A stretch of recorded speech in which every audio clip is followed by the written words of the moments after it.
I am Tanya Dillard. I am currently the SVP of Product Management and Innovation for CirrusMD.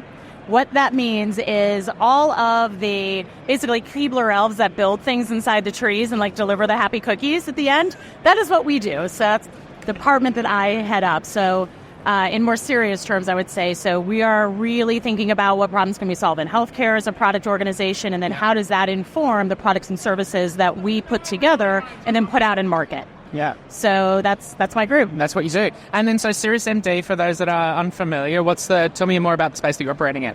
We are chat-first virtual primary care. So that's the space that we're in. We play in the space of direct-to-employer. We also have payer clients that we support as well. We also have a very large government client. You can use your imagination, but in the United States, it's the largest health delivery system in the U.S. So we service them as a SaaS customer. But generally, we have our own group of providers. So we have 50 state licensed providers that are providing virtual primary care chat first through our platform. And so what that means is you jump on, and people ask us all the time, click into CirrusMD, start what is your issue, and within 60 seconds, you're connected with a provider, a doctor. Interesting. And so what's the benefits of being chat first? Actually, quite a lot. So one of the things that allows us to do is working in the chat modality. It allows us to do something called concurrency. So as you might imagine, if you were just doing video-based, it's a one-to-one analogous, right, to brick and mortar care. So this allows us to see multiple patients at a time. Yeah. This is starting to cut through the access issue, right? So when you think about primary care, particularly in the United States, you have a problem. It's usually 2 to 3 weeks or 2 to 3 months to get in to see your primary care physicians, which is why urgent cares and emergency rooms exist all over the place, right? We are now able to kind of cut through that access issue because we're able to see 5 to 6 patients an hour at the same time even. So we can even crank that up if we need to. But additionally, so in addition to kind of having to be able to see or allowing us to be able to see multiple patients at a time, it is literally word for word what is happening between the provider and the patient. What can you do with that? Actually, quite a lot. And so the first thing is, our patients, they can go into their chat at any time and they have a full record exactly of what happened in their encounter. So they don't have to remember, when you leave the doctor and you're like, I don't remember half of what they just said about taking this medication and why and all of these things. It is literally a word for word, everything that happened in your encounter. So that's the benefit to the patient. Now, from a scalability perspective as a business, it offers a lot of opportunities. So when we think about the promise of AI, now AI has an entire chat to start to learn what is the nature of this chat. Yes. Is it behavioral health? Is it musculoskeletal? Is it another chronic condition? Or is it just urgent? In that, if it's able to then understand the genesis or the nature of what's being presented clinically, then it can start to serve up things that might actually help the provider provide better care. Maybe it's, hey, this particular individual has, through their employer plan, additional resources available that might be relevant.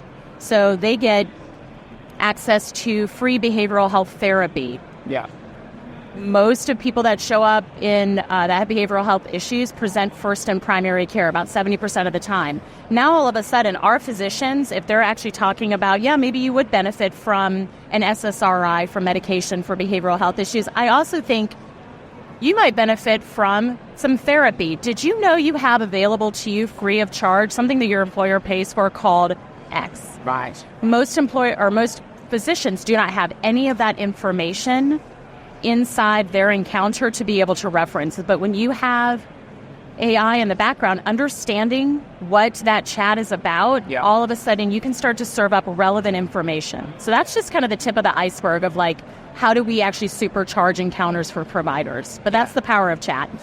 Interesting, because it's obviously quite different to the traditional bricks and mortar, as you say, the primary care experience that patients might have of sitting in the waiting room and then sitting in front of a clinician to be able to receive care. And as you say, the clinician, that's the patient that they're seeing right there.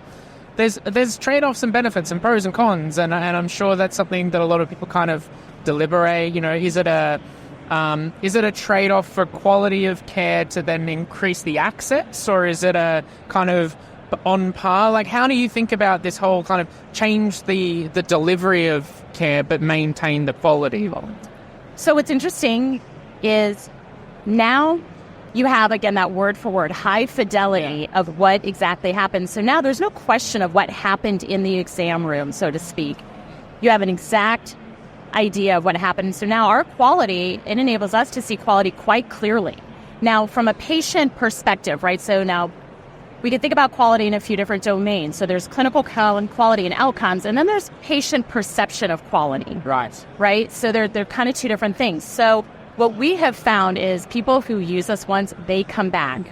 They're willing to have quick and easy access and prioritize that, sometimes over waiting, and oftentimes over waiting for that traditional brick and mortar. And I think, like our stats, I think it's like if you come back, 43% of our business or 47% of our business is return users. And so that kind of shows you, like you use it once, people are actually willing to come back and they start to prioritize easy access. Yeah. And then if they have a good experience, we have a 96% satisfaction rate from our patients. They have a good experience.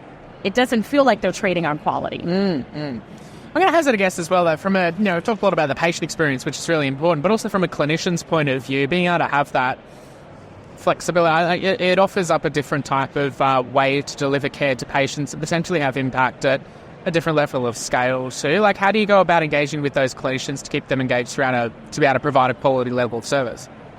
That's a great question. So we actually were started by providers. We were started by physicians. Right. Yes. And they were kind of wanting to break out of, the traditional care model. Now, when we started, this is 12 years ago, we started in acute care. So urgent and acute, like most telehealth providers started in. Yeah. Those are a lot of ER docs, some family medicine, but mainly ED.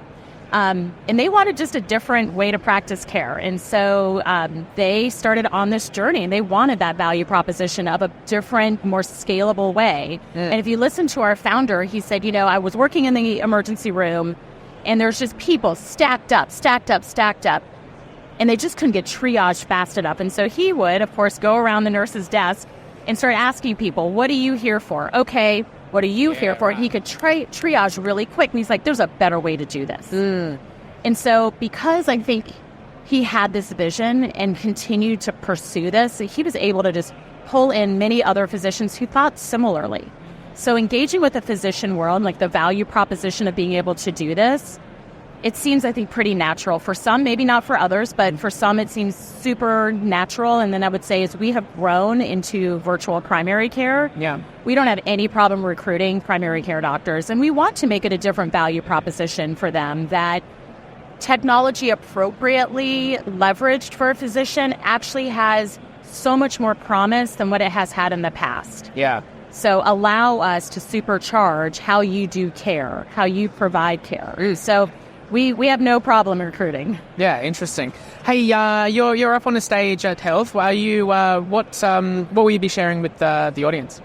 So I will be speaking on the AI Health Pavilion, about a 20-minute conversation with our partner Ryder. Yes. So thinking about how do we supercharge physicians during the encounter and give them better information that's actionable in the encounter. Yeah. They're actually helping to power that. So we are going to be talking about their use case that's being the AI powers. So generative AI is what the talk will be about. And then we'll talk a little bit about how do you smartly use AI in patient care and stepping into that in a way that is low risk, then moderate risk, then you start to build the higher risk. Yeah, absolutely.